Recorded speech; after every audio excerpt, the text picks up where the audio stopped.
All right, here we go. Lesson 2.4. This is the most challenging of the day. But again, we're using all the steps that we just practiced in lesson 2.2 and 2.3. So we will be using a bunch of distributive property, combining like terms. But the key thing again is variables on both sides. So we'll refresh our memory on how to complete that part. So let's start off with a pretty basic one. You've got negative 7a plus 6 equals 5a plus 2. So if you notice, you've got variables on both sides. The key to this that I tell my students is always to move the smaller one.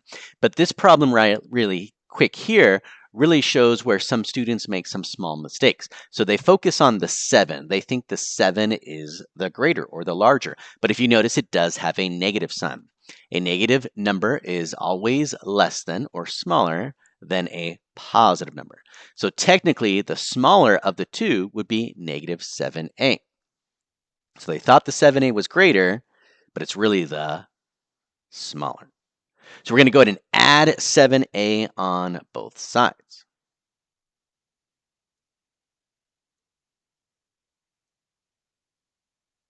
So we keep the 5a there. We add 7a to both sides. On the left-hand side, that zeroes out.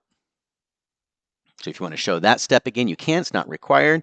We're going to write it as 6 is equal to, and then on the right side, we're going to combine that to be 12a plus 2.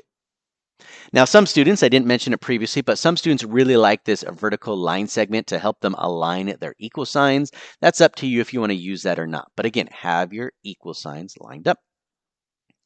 And if you notice, we now have it back to a two-step equation. So I'm going to go ahead and try and isolate the a, and I got to get rid of that plus 2. So I'm going to subtract 2 both sides. Got a nice simple 4.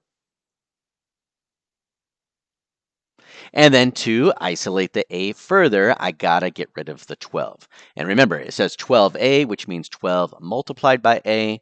So I divide both sides by 12. Now, on the left-hand side, this is where some students also get confused. They think about it as 12 divided by 4, so they say it's a 3. But it really says a 4 divided by 12. So I like to think about it personally as I have 4 cookies, but I need to share it with 12 people. Because remember, a division is a concept of sharing like you learned in elementary school. So if I only have 4 cookies and 12 people, there's no way to give each person 3 cookies. So we cannot say it's 3. If we reduce it correctly, it would give us 1/3 because 4 divided by 4 is 1, 12 divided by 4 is 3. So that means everybody would get a third of a cookie. But again, the key concept there was which variable are you moving first? Again, we focus on the smaller variable. Negative 7 was smaller than positive 5. Ooh, let's see here. This one, a little bit more complex. Maybe we want to clean it up a little bit first for us to try and figure it out. Or maybe some of you recognize that x over 2 is really half an x. And then the other one is a quarter x. So which one would be smaller? Is half a smaller or is quarter smaller? So you can think about money. Half a dollar is 50 cents. Quarter of a dollar is 25 cents. That means the quarter x is technically smaller. Or you can go ahead and focus on, like I shared on the previous video, is the LCD. The LCD between the 2 and the 4 is, of course, a 4. So it means everything has to multiply by 4.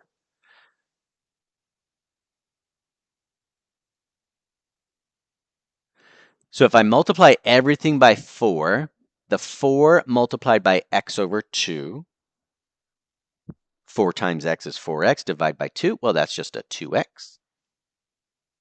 And 4 times 1 is just a 4. Going to the first part, 4 times 1 is 4, so 4x divided by 4 is just an x, and 4 multiplied by negative 6, negative 24. You don't have to write it like this if you don't want to, if you were able to do it in your head like I was listing it out, or you can show it like that, where each term is multiplying by 4. So again, the first part, 4 times x is 4x, divided by 2 is 2x, 4 times 1 is 4, or again, you can do the nice cross canceling. 2 times x, 2x, 4 times 1 is 4. On the right side, 4 times 1 is 4 divided by 4. Or you can cross cancel your 4's. 1 times 1 is 1x, or just x. And then finally, negative 4 times 6 is negative 24. All right, so now that we've cleaned up all of our fractions, we're going to go and focus on, again, which variable is smaller. If you notice, you got a 2x, and don't forget, it's really a 1x there. So obviously the 1x is smaller, so I'm going to go ahead and subtract. Let's go ahead and clean that up. Let me fix this. Let's subtract x both sides.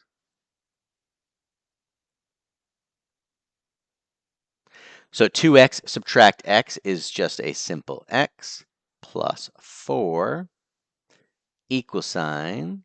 And remember, this zeroes out. Don't forget that negative sign on the 24. And then I'm going to go ahead and finish it off by subtracting 4 both sides. So that gives me x is equal to negative 24 and negative 4. Both of them are negative, so that means I add them together to get 28, and I keep the negative sign. So x is equal to negative 28. Again, focusing on which variable is smaller and moving it, but for this one, we had to clean up our fractions first. You have a little bit of a fraction cleanup that you need to do on number 6 and number 8, but it shouldn't be too complicated. All right, let's get to our problem here. And this is what I was talking about. It's really just a form of your distributive property. So if you notice right here, 6 times 5m, well, that's 30m. 6 times negative 3 is negative 18. And then on the right side, a lot of students, for whatever reason, again, still struggle with the fractions. So think about it as this. 1 times 24 is 24, but then you have to divide by the 3. Or you can just cross cancel. And then 1 times 12 is 12, and then divide by 3. Or you can cross cancel. All right, so now that I've cleaned that up again with distributive property and distributive property with the fractions, I focus again on the smaller variables. So I got a 30m and an 8m. Let's go ahead and subtract 8m from both sides. Gives me a 22m. Subtract 18 equals positive 4. Ooh, it looks like this one's going to come out to a nice, neat answer. If you notice, we have it to a two-step equation. Two-step equations are really, really key there. We add 18 to both sides. So it means we have 22m is equal to 22.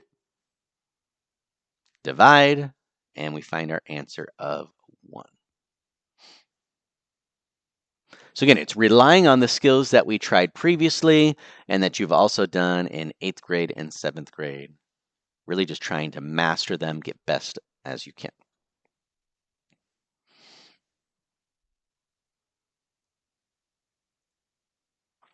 All right, there are some problems that when we complete them may not give us an actual answer, meaning like x is equal to 4 or x is equal to 3. So that's why it says solve and state the number of solutions. So you learned this previously, that sometimes when you're solving it, you're going to get a special answer of either no solution or infinitely many solutions. So as we solve this one quickly, again on the right side, we're just going to use our distributive property.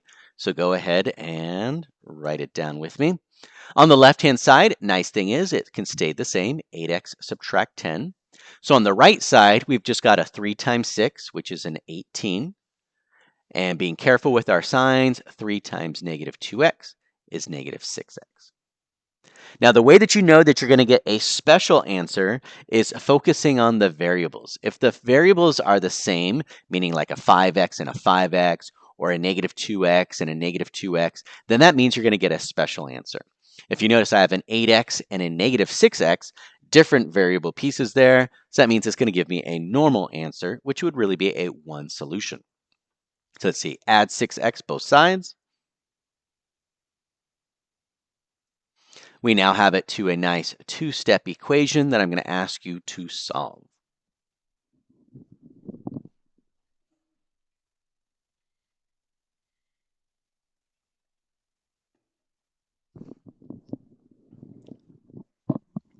If you continue to solve it, you would just add 10 to both sides. to give me a nice 28. And again, we're almost there, solving for x. 14x equals 28, so if I divide 14 both sides, then I get a nice answer of 2. Since I get an actual answer of 2, then that means, again, I have one solution there. So to wrap ourselves up, we're going to go ahead and just focus on, again, if it gives us a special answer, which would be a no solution or infinitely many solutions. So as we focus on this problem, it does look a little bit more complicated, but again, it's still just distributive property and then combining like terms. Let's give you a moment to copy that down. If you notice, as you're copying it down on the right side, there is really no work we have to do there. So we're going to focus on the left side. So our distributive property again, 3 times 2x is 6x. 3 multiplied by -1 is -3. And then we've got a subtract 7. Right side continues to stay the same. We're going to focus on the left side. The 6x stays as is, but if you notice, we've got our -3 and -7. So you can go ahead and circle those, star those, put a little connector there, basically telling ourselves that we need to combine them. The rule says, again, if they have the same signs, add them, keep the sign. So here's the key part. You should notice that the left side is identical to the right side. And if we were to continue to solve it, we would still have the left side is identical to the right side. So if you are able to identify that piece right there, that tells us that we cannot get an actual normal answer. So therefore, we cannot say one solution. It has to either be a no solution or infinitely many solution. So if I were to add 10 to both sides or even subtract 6x to both sides, again, it would still be identical. 6x equals 6x, or -10 equals -10. If I divide or subtract, I'm still going to get the exact same thing. 0 equals 0, or x equals x. Since it's exactly the same, we would say infinitely many solutions. We could have said the exact same thing right here, though, because they are identical, and that's the key phrase, identical.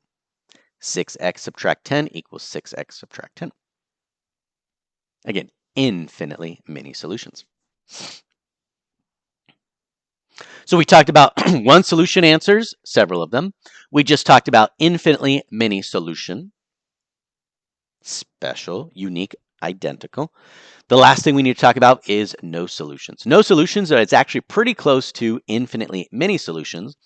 There is just one small difference. So let's go ahead and focus on this last problem here. So if you notice on the left-hand side, 5x plus 5 stays the same. On the right side, we're going to focus for our distributive property and our combining like terms. So if I use my distributive property correctly, again, it's going to be 3 times 5x, which is 15x. 3 multiplied by -4, which is going to be a -12. And then a subtract 10x. Left side stays the same. Right side, continue. I need to go ahead and combine like terms.